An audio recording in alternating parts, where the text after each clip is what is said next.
A lot has changed. Is there a more recent study that shows all these proven success rates of fluorination? I mean, the dentists do totally different procedures now. The sealant, they provide the fluoride treatments just about every time you go in. All these new products. Is there anything recent that shows that this is still worth doing? That the data that I showed is actually CDC data that's from their website that's current. I'm certainly happy to look to see if there's additional data, but one of the things that we look at in public health that is very valuable is trend data, because trend data tells us a story. And that's really what that slide is saying. What that slide is telling us is a story of increasing fluoridation rates and decreasing number of decayed, missing, or filled teeth. See, I disagree. Because again, the times have changed. At one time, you got hardly anything at a dentist except a drill, a shot, no Novocaine, no numbing prior to. And all these things have changed. All these products have changed. The amounts of fluoride in them. Now you have all this whitening stuff. I mean, you have schools providing fluoride. I mean, but it's not ingested. It's not for ingestion. And that's, like I say, I think there's a debate both ways. There's been many debates over the years where chemicals were by the government was said that was okay, and then not through. It came down to lawsuits and everything, and people actually coming together and with similar issues, showing that there maybe was a problem with it.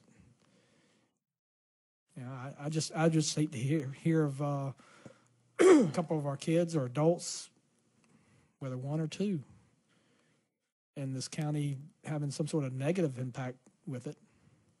And where's the studies that compare the ones that haven't been providing fluoride for all these years, like myself? I went from fluorination, however you say it, to well water, and my teeth are in better shape now than they were when I was younger. You take a person like me, more stuff I hear like that, more people coming forward, I'm like, I've been on both sides. When I was young and getting it, I got the heck drilled out of me. Old and not getting it, no issues. So I don't know. I'm not convinced. I mean, that's, the CDC's, the role of the CDC in the public health community is to, look at the evidence that's out there, weigh the benefits, weigh the harms, make recommendations. And, I have little doubt that the State Board of Health would put out a statement that is, this, like this, if they didn't feel that community water fluoridation, was something where the evidence was strong so that's, it is a recommendation. It is the State Board of Health. It is not, there's no mandate in the Code of Virginia or in regulation that water has to be fluoridated, but it really is a great public health success story. That's why CDC sort of put it in their list of one of the 10 greatest public health achievements of the 20th century. At one time, I'd agree, maybe. But I'd really want to see some very recent studies done. And could you put the chart back up about the tooth decay over time with fluoride? So in this one, too, so in 1967, was fluoride normally in toothpaste? I'd have to look that up. Because I agree with Mr. Benton. I too grew up in a rural setting on well water on a gravel road, and I don't have any cavities. So I didn't get, although I think I have one now, and I'm on county water. I do have a question that got brought up about using infant formula tonight. Would you be comfortable using our county water and mixing infant formula for brand new babies? Yes. The fluoride in it? The CDC addresses that directly. And in the CDC's guidance, they say that, yes, it is acceptable to use fluoridated water for infant formula. That comes straight from the CDC's website. All right. Any other discussion? I'll just make a comment. Sure. I think, I'd like for us to look a little deeper into this. The information that you've been requested of, please get for us, because I'm at the point, I'm sure, Ben, you thought this was going to be easy go and it'd be done. And actually, when it was first brought up, I have to be honest, I kind of laughed at it and didn't really take it seriously until I started reading a little bit and listening to these speakers. And I think we owe it to our county citizens that use this stuff to guarantee that not one person is going to be affected by it, negatively. And they reduce those rates for a reason, and or else we could keep on keeping on. The more the better, right? So yeah, we'll collect the requested information and coordinate with Mr. Taylor about getting that to the board, whether that's a future presentation or.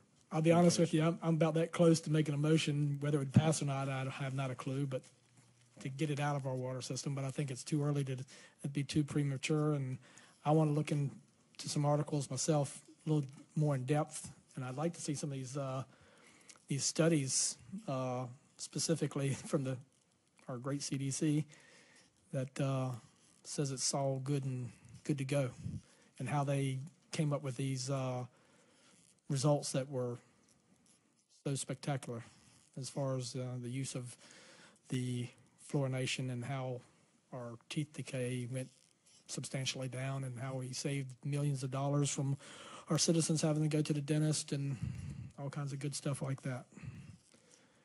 So, when can you have this to us? Tomorrow? January? Information's correct. March. It's going to take it'll take some looking into and research. So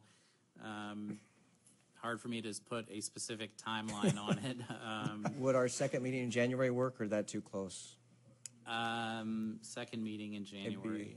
I think that would probably work. Be the fourth Tuesday in January, whatever that is. I think we could probably do that. I mean, I will certainly look to see, what information I can find. And now some of this, I may not, for instance, the issue about the type of fluoride that is used and how it affects internal organs like liver, kidneys, things like that, that I'm not sure I'm not sure if that's going to be out there. It should. If they've declared this safe for public consumption, basically ingestion, there should be some studies out there on the effects of internal organs that fluorination has, or fluoride has, or could potentially have. Well, it may not directly deal with specific types of fluoride, so I will have to see what's out there. Yeah, the benefit of the different types is the fact that it's not the fluoride or the amount of fluoride or the type of fluoride. It's the other chemicals that are present that they're able to greatly reduce to the point where it's almost zero. So it does meet the 3 agencies' standards. If it's almost zero, that's where our question: is it really worth it? With what we have in today's society and I can't believe we're having such a long discussion on this, but tooth decay, it's just I don't know. We'll do some research on that and pull together as much information. I appreciate y'all's patience and appreciate you candor during these questions. I know it seems like we're probably attacking you, but I'm not. I'm just trying to get my facts together. And Mr. Taylor, if you'd reach out to your counterpart in Fredericksburg just to let them know we're considering this issue and see what they think about it.